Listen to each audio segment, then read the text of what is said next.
G'day everyone, welcome back, Grandma's Handbag. Thank you so much for joining in. It's been a long time between drinks. Actually for me it's been about 5 minutes. I'm steaming here with this one. Great to be back. Cheers to Roswell Ryan.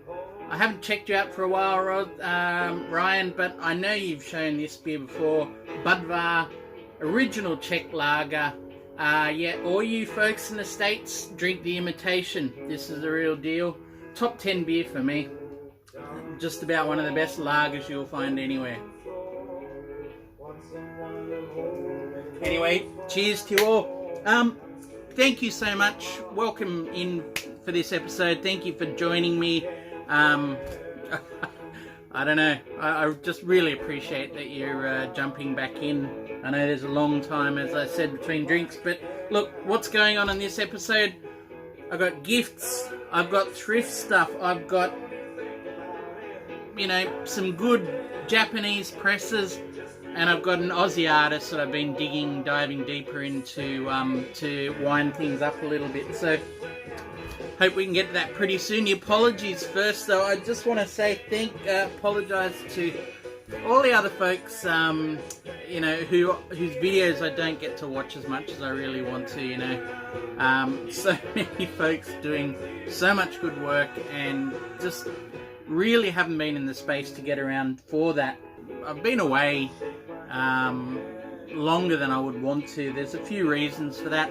Steve Carlson reached out and asked where I'd been if I was on walkabout, and actually have been. I've had a rail pass for the last 6 months. International travel's off the card, but Grandma needs to move, so I've got a local rail pass just for our state, because a lot of other states have locked us out due to the pandemic. So every second weekend I've just been taking off, you know, basically into the interior, the regional towns, you know, more remote and desolate areas where there's even less internet access to be able to watch videos while I'm traveling. But anyway, seen some beautiful places and things, always keeping an eye out for records, but haven't had any luck at all on that. And the other big one that's kept me away for a few months is basically we have finally bought our house, and it's the house that you see here. So we were renting here for just over 3 years now, and a matter of days ago, settlement happened. We've bought the house that we're renting, which means, thank God, I don't have to move these things I'm hoping for 20 years yet. So let the hoarding commence, eh? But look, I'm really thrilled by that. It's a massive psychological weight, one of the big ones in your life.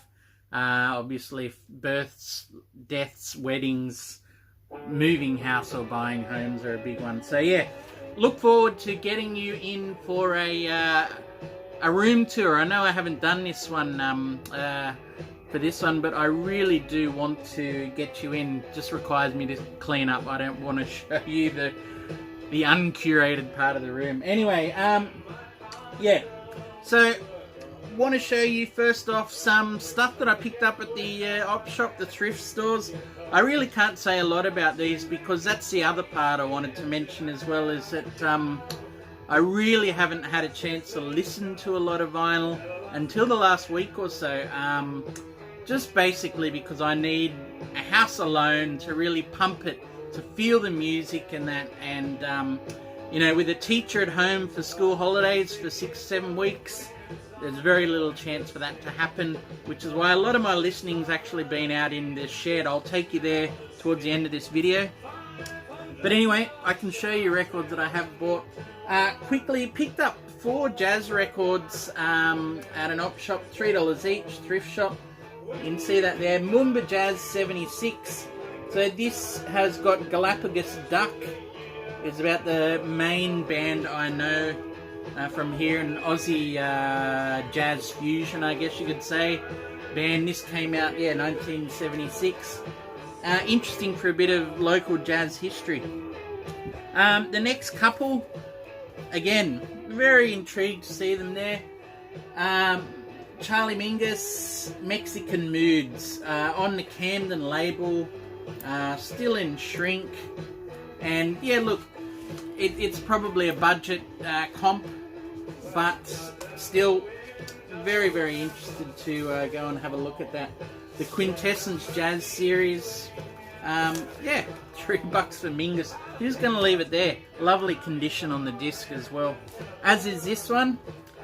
John Coltrane, Dial Africa, 1958. So, just the 3 tracks there. Dial Africa, Umba, and Gold Coast. Again, really don't know a lot about this early Coltrane.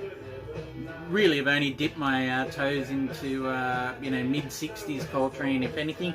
But again, $3, grabbing that one. And one I did know a little bit of, an earlier album or two. Archie Shepp, The Cry of My People, on the Impulse ABC label. This is a US press. I don't even know if it got an Australian press. I think this came out in 1974, so yeah, you can see a hole punch there. And this was quite interesting, probably a little more back from the edge of free jazz, I guess, than I was expecting. Nothing wrong with that at all. Maybe just not as far-reaching as, say, Attica Blues might have been. But interestingly, with this one, it's a stereo/quad press. I don't exactly know how that works, but yeah, quad stereo. I've got effectively a 4-channel stereo player, so it should take it on board. Now this one for $1, couldn't leave it behind. Cover's a bit ratty. Record is more than okay, probably edging into a VG+. But a girl called Dusty. So this is her, as far as I know, her first solo album. Given a budget repackage for Australia on the Fontana Special label. And for some crazy reason they lopped off 2 tracks off the end. Anyone Who Had a Heart, Wishing and Hoping, You Don't Own Me, Mockingbird, 24 Hours from Tulsa. Yeah, do love some Dusty. Dale at Gatefold 33, I know he showed a whole swatch of great Dusty, and yeah, couldn't resist that. Alright, the next couple from a record fair, basically. I went to a record fair and really couldn't find much at all to buy. One seller there that I always like to check out because he gets in some incredible stuff in terms of, especially in terms of kraut and prog. The prices are way up there, so you just want to go for a flick and dream and think, wow, you know, you don't see these anywhere else. But he's also, you know, when you gravitate to a seller because they're a certain arbiter of, if not musical quality, you know, their standard that they want to sell their records at in terms of condition. And this guy always, I think, delivers the goods for the price. You guys can tell me if you think I've been overdone here. So anyway, I bundled this and the next one up. Little Feet, Waiting for Columbus. Yeah, double disc live set. Really, really enjoyed this live set. More than I was expecting to be honest. I do know this is the one that a lot of people really plump for with Little Feet. But really enjoyed that. And got him down in a bundling from $20 to $12. I think I got it for $12.99. I said, how about you give me the 40-year-old price for it? And he was able to do that. So very, very happy. Cover's not great, but look, the records, again, VG+, all day, great stuff. Now this one, the one I bundled with, did cost $40, but we have a Japanese press. This and the next one are going to be Japanese presses. And the Allman Brothers live at Fillmore East on the Capricorn label. No Obi or anything like that for these. The only one that really is denoting a Japanese press is that little insert in the back there. But yeah, I've been wanting a copy of this for some time. And my thinking was basically, look, if I was to find a brand new reissued copy of this in Australia, I'd be paying over this price anyway. So to get admittedly, this could be a second or third Japanese press, maybe 75 or 76, but look, still Japanese 70s. The quality's all there. The condition, there's a little bit of wear on edges and things, but again, the discs coming in towards, I mean, they could very well be a near mint, grading conservatively on that. So lovely stuff. I mean, musically, I'm only really at the start of my journey with this. I remember hearing In Memory of Elizabeth Reed at a basically at a party around about 5 or 6 years ago, and honestly thought, my God, when did Grateful Dead start to play jazz? Just those cross-shifting rhythms, you know, the guitars and things setting off of each other. Just knew that I had to hear more. So yeah, again, still need a long way to go to really dive deep and fully live this album, but everything I'm hearing when I'm sitting down and taking it in, loving it. This one I don't know if I need to say much more about, except to say I've already got a copy. Look, and I would have bought this copy when I was probably a teenager for not much, $4 or $6 or something. So given the chance to grab a Japanese copy of Animals, original press, asking $50, got that down another $5 for $45 with the obi, all in there. You've got the Japanese insert with lyrics and more, the other original insert, and look, the condition really, both record and cover, I think, are pretty lovely. I mean, when you take out an inner and you see that Nagaoka anti-static, you just know the original owner 40 years ago with this one was looking out for it from the beginning. Unless, if that was actually a standard issue from the record company. I don't know, if anyone knows, let me know. But yeah, Pink Floyd, Animals, lovely stuff. And the real bonus was, you know, just looking the other day, I read somewhere that there was supposed to be a sticker along with this. So this had everything but the sticker. So I thought, until I actually saw, there it is, tucked in away underneath this. So $45 complete, in, you know, getting close to near mint condition. Tiny bit of wear on the tops there. Couldn't be happier. Now, interestingly, I think this and both the Allman Brothers, the actual mastering, I'd love to hear other people's thoughts on Japanese mastering in the 70s. I really like it because I find it to be quite, I want to say woody, you know, that sort of really earthy, warm, woody tonality, I think, compared to the brightness or punchiness that you might find in a US or a UK press of certain things. Obviously, it's going to vary from press or record to record how it was mastered, but that's what I find as a little signature that I kind of enjoy with these. Whether or not everyone does, I'm not sure. Now, this one is a very, very special gift. A friend, if I can call him that, and I hope so with all sincerity. I really consider you that. I won't be naming them directly, but a long-time viewer reached out with absolute generosity and said, "I want to send you a gift." And I find it very hard to you know, if someone's reaching out with that generosity, to say no and to refuse it. Although my instinct is to, but anyway, look. They furnished me with their original copy of Led Zepp 2, Australian press.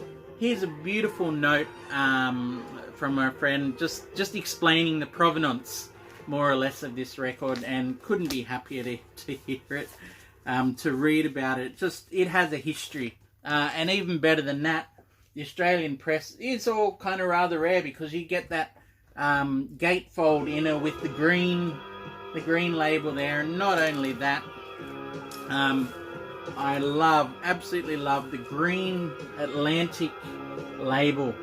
I don't know that anyone else has that around, but look, lovely, lovely condition for its age now. You know, we're talking an original press, so 50 years of age, and an absolutely gorgeous, you know, gift and thing to do. So thank you, friend. I hope I haven't outed you on this, but really, really appreciate it. And as for the music, I mean, look, what hasn't been said about it?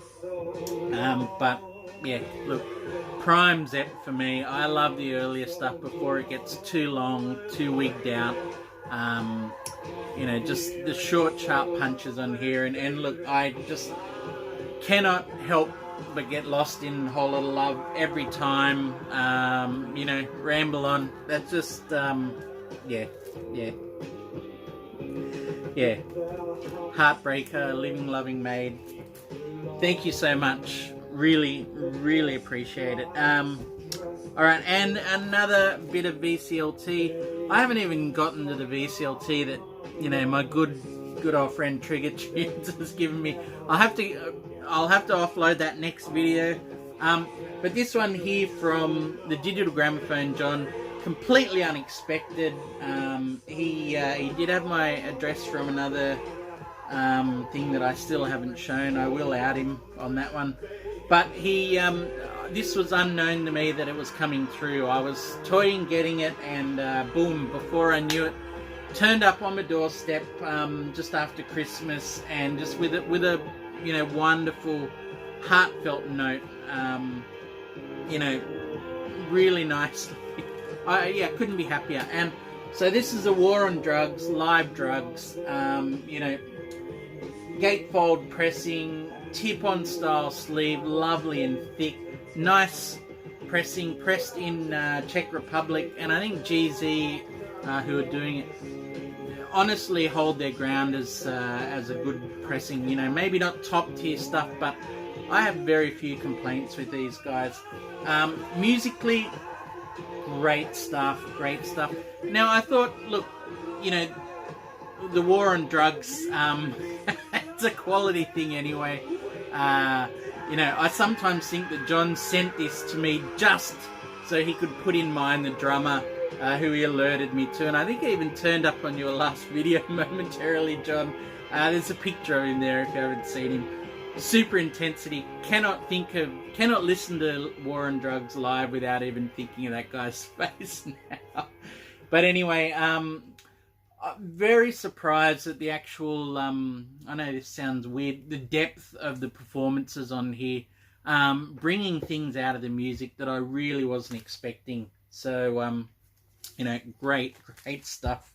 Thank you, John. The last thing, as I mentioned before, haven't been able to play the records that I wanted, but I have been spending more time out in the old shed, and the things I've been listening to obviously don't have a record player out there, so it is CD based, but I've been diving deeper on some CDs and found this second CD that I'm going to show you in just a second. An Aussie artist. Okay, we claim him as Aussie, technically born in New Zealand, but look, you guys know how it works. Joni, she's American. Neil, American. Australia, we do the same thing. Anyone born in New Zealand, they're Australian. Look, Crowded House, Australian. Anyway, Spencer P. Jones is the person I just want to focus on quickly here. Born 1956 in New Zealand. Basically came to prominence with a band called the Johnnies in Australia. Now, I think Trigger Tunes has shown his their album, first album, Highlights of a Dangerous Life. And the Johnnies is very much Australian cowpunk, 84, 85. So that's what you got with Spencer P. Jones here. A real kind of guitar gunslinger, that kind of, you know, Fender wielding, Stratocaster, trebly cutting stuff with a real twang, plenty of distortion, you know, great lead lines and grunt where you need it, and just a real couldn't give a shit attitude to things, I think is the best way to put it. Now, so this is an album of his from 2011, Spencer P. Jones and the Nothing Buts. The two, so the Nothing Buts comprise husband and wife from the Drones, or their recent effort, Tropical Fuckstorm. And the drummer in the middle there is James Baker, one of the original drummers of the Hoodoo Gurus around about 1980 or 81 or so. So, yeah, 9 tracks. This is available on vinyl, and I do need to pick up a copy. Released on Bang Records out of Spain, who actually have a great synergy with Australian kind of garage, you know, punk, sort of real dirty rock and roll and stuff. But yeah, 9 tracks on here, and really, really good stuff. There's songs like She Walks Between the Raindrops, you know, Conditions Apply, Only a Matter of Time. I want to give you a quick sample of what we're talking here with this one.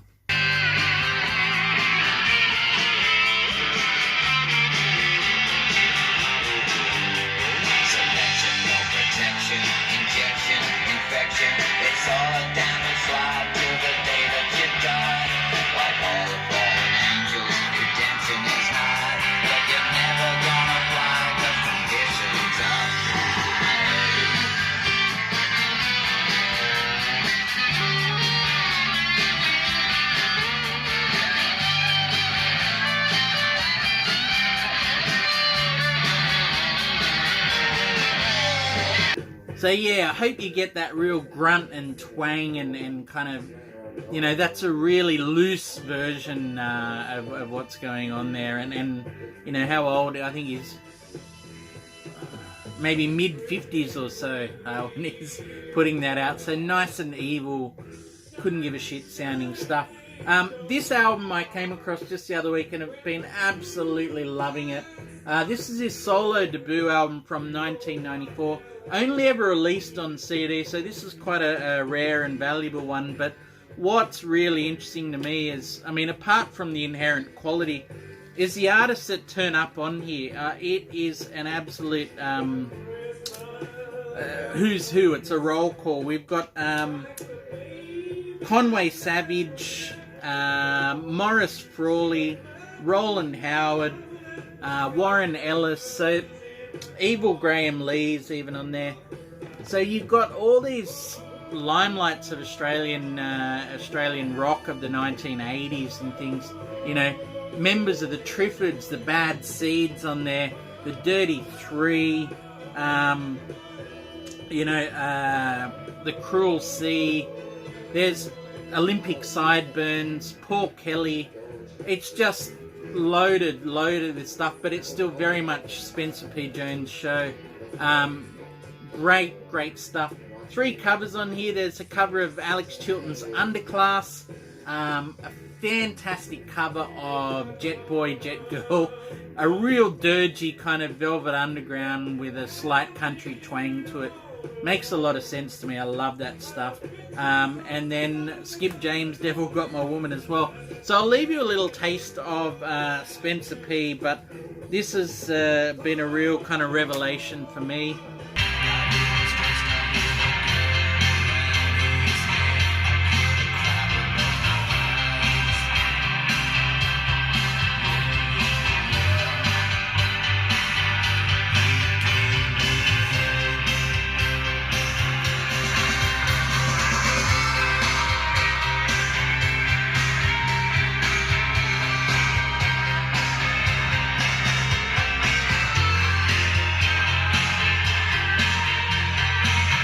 Anyway, cheers everyone. I've rattled on way too long. Thank you so much. Take care.